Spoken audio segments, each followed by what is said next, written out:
कृष्ण सुदामा की मित्रता बहुत प्रचलित है। सुदामा गरीब ब्राह्मण थे।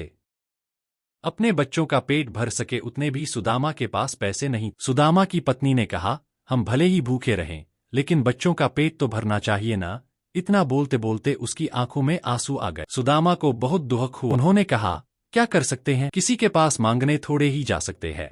पत्नी ने सुदामा से कहा, आप कई बार कृष्ण की बात करते, आपकी उनके साथ बहुत मित्रता है ऐसा कहते हो। वे तो द्वारका के राजा हैं, वहां क्यों नहीं जाते? जाइए ना, वहां कुछ भी मांगना नहीं पड़ेगा। सुदामा को पत्नी की बात सही लगी। सुदामा ने द्वारका जाने का तय किया। पत्नी से कहा, ठीक है, मैं कृष्ण के पास जाऊंगा, लेकिन उसके बच्चों के लिए क्या लेकर जाऊं? सुदामा की पत्नी पड़ोस में से पोहे ले आई। उसे फटे हुए कपड़े में बांधकर उसकी पोटली बनाई। सुदामा उस पोटली को लेकर द्वारका जाने के लिए निकल पड़े। द्वारका देखकर सुदामा तो दंग रह गए। पूरी नगरी सोने की थी, लोग बहुत सुखी थे। सुदामा पूछते पूछते कृष्ण के महल तक पहुंचे। परवान ने साधु जैसे लगने वाले सुदामा से पूछा, यहाँ क्या काम है? सुदामा ने जवाब दिया, मुझे कृष्ण से मिलना है, वह मेरा मित्र है। अंदर जाकर कहिए कि सुदामा आपसे मिलने आया है।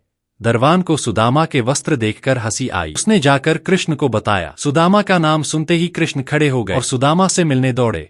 सभी आश्चर्य से देख रहे थे, कहा राजा और कहा ये साधु। कृष्ण सुदामा को महल में ले गए। सांदीपनी ऋषि के गुरुकुल के दिनों की यादें ताजा की। सुदामा कृष्ण की समृद्धि देखकर शर्मा गए। सुदामा पोहे की पोटली छुपाने लगे, लेकिन कृष्ण ने खींच ली। कृष्ण ने उसमें से पोहे निकाले और खाते हुए बोले, ऐसा अमृत जैसा स्वाद मुझे और किसी में नहीं मिला। बाद में दोनों खाना खाने बैठे। सोने की थाली में अच्छा भोजन परोसा गया। सुदामा का दिल भर आया। उन्हें याद आया कि घर पर बच्चों को पूरा पेट भर खाना भी नहीं मिलता है। सुदामा वहां 2 दिन रहे। वे कृष्ण के पास कुछ मांग नहीं सके। तीसरे दिन वापस घर जाने के लिए निकले। सुदामा के गले लगे और थोड़ी दूर तक छोड़ने गए। जाते हुए सुदामा को विचार आया, घर पर पत्नी पूछेगी कि क्या लाए, क्या जवाब दूंगा। सुदामा घर पहुंचे। वहां उन्हें अपनी झोपड़ी नजर ही नहीं आई। उतने में ही एक सुंदर घर में से उनकी पत्नी बाहर आई। उसने सुंदर कपड़े पहने थे। पत्नी ने सुदामा से कहा, देखा कृष्ण का प्रताप, हमारी गरीबी चली गई, कृष्ण ने हमारे सारे दुख दूर कर दिए।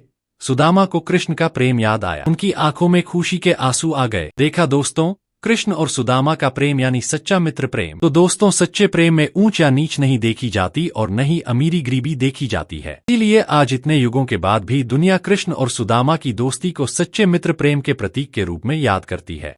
हमारी नेक्स्ट वीडियो को देखने के लिए सब्सक्राइब करें, लाइक करें, कमेंट जरूर करें।